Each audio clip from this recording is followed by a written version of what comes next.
ফরুয়াপাড়া গ্রামে প্রতিদিনের মতো কাকের ঝাঁক মানুষকে মারার জন্য আসতো। কাকের আওয়াজ শুনে লোকেরা দ্রুত নিজেদের বাড়ির দিকে ছুটছিল। কারো কারো পা ভয়ে কাঁপছিল, তো কারো শরীর থেকে ঘাম ঝরছিল। কিন্তু একজন মানুষ তখনও কাকের দিকে তাকিয়ে বাইরে দাঁড়িয়েছিল।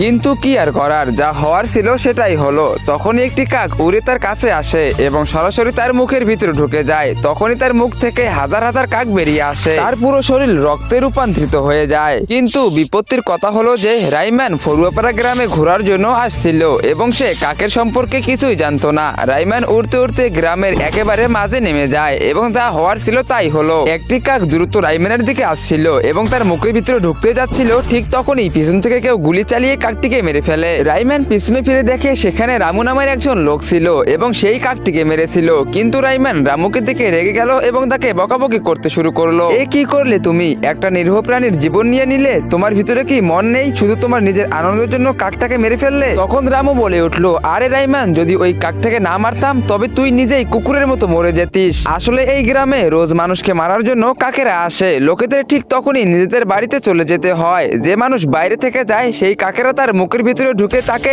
ছিন্ন ভিন্ন করে দেয়। এই কথা শুনে রাইমানের গা কাটা দিয়ে উঠলো এবং সে ফিসফিস করে বলল, কিন্তু এই কাকেরা আসে কোথা থেকে আর কেনই বা আসে? তখন রামু বলল, এই কাকেরা তো পাশের শুকনো জঙ্গলে একটি কুয়ো থেকে এখানে আসে। কেন আসে কে জানে, আমাদের জীবনটা তো নরক হয়ে গেছে। তো বন্ধুরা, এরপরে কি হয়েছিল? রাইমান কি পারবে সেই কাকেদের সমাপ্ত করে দিতে, নাকি রাইমানও সেই কাকেদের হাতে মরে যাবে? তোমরা সেটা দেখতে পারবে পার্ট 2 তে। পার্ট 2 দেখতে চাইলে ভিডিওতে লাইক করে চ্যানেলটাকে সাবস্ক্রাইব করে দাও আর কমেন্টে পার্ট 2 লেখো। এবং টিকটক ফেসবুক থেকে দেখে থাকলে অবশ্যই ফলো করে রাখো।